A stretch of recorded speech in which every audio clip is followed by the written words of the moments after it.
Today I just want to do a very quick look at a couple of interesting things I found on this AVITA computer. 14-inch Windows 10 i5 Y series, 8 gig of RAM, 128 SSD. You can find it at Walmart for about $4.99, $3.99, but I got it from a Pawnshop for $250. Performance-wise, I don't think I got a great deal, but it looks pretty cool at least. So let's take a quick peek on this laptop, but only a few things. So first things to note, this actually has a 1080p screen, which you can see from the sticker on above. The screen, while pretty good, it's also very glassy, so you can use it as a mirror. And for the computer itself, the one thing I did notice, as you can see, the touchpad is huge. It's made of glass, so it feels pretty good. It has a sticker that says 7th Gen i5. Remember, that's a Y series. And the left hand side, you're going to have a Kensington lock and a USB 3. And the right hand side, you're going to have an AC charging port, a USB 3, a USB-C, headset, a mini HDMI port, and a TF card, basically micro SD card.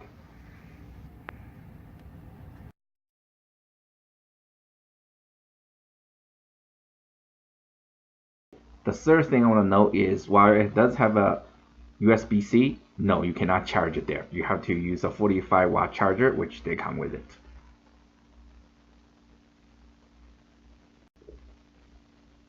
And the fourth thing I want to note is that power button over there by the upper left-hand corner. It looked like a fingerprint sensor, which you will see soon on my Acer computer, but it's not. It's just a typical on-off switch. Here I just want to look at the specs. Again, this computer is an i7 7th Gen, but it's the Y series, 7Y54, 8 gigs of RAM, and 128 SSD.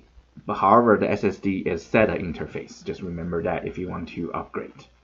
So I'm going to do a pass mark comparison between this i3 7100U versus this AVITA computer. And I just run the pass mark bench 9 version.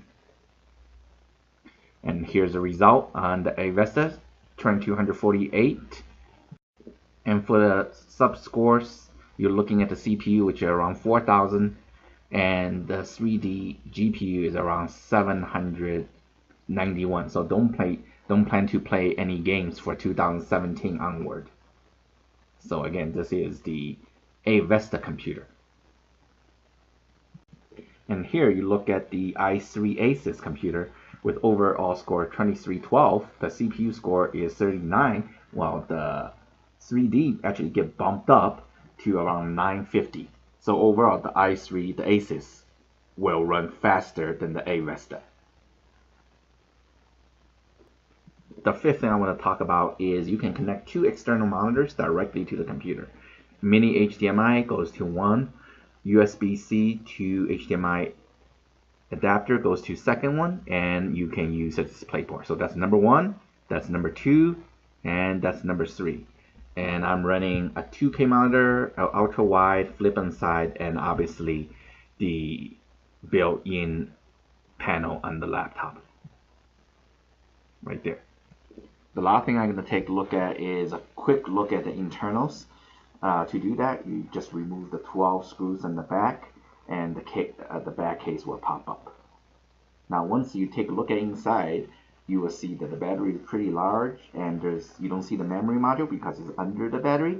And the only thing you can pretty much do if you just open the case is to change the hard drive. Now, remember that hard drive using SATA interface, so make sure you buy the right type so you don't have to run to Micro Center or somewhere again. The CPU is passive cooled, there's no fan in there. As I said, the battery is pretty large, it's 49 milliamp hours. Right there. And 2 speakers on the left hand, right hand side facing the front.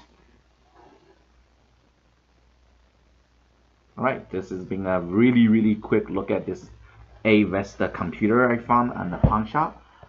Again, I also found it on the Walmart website and also Amazon for about $4.99, $3.99, but I got it from the Pawnshop for $250. It looks pretty cool since it's all metal built, so, and it's definitely being inspired by Macs, but performance-wise, it's much to be desired.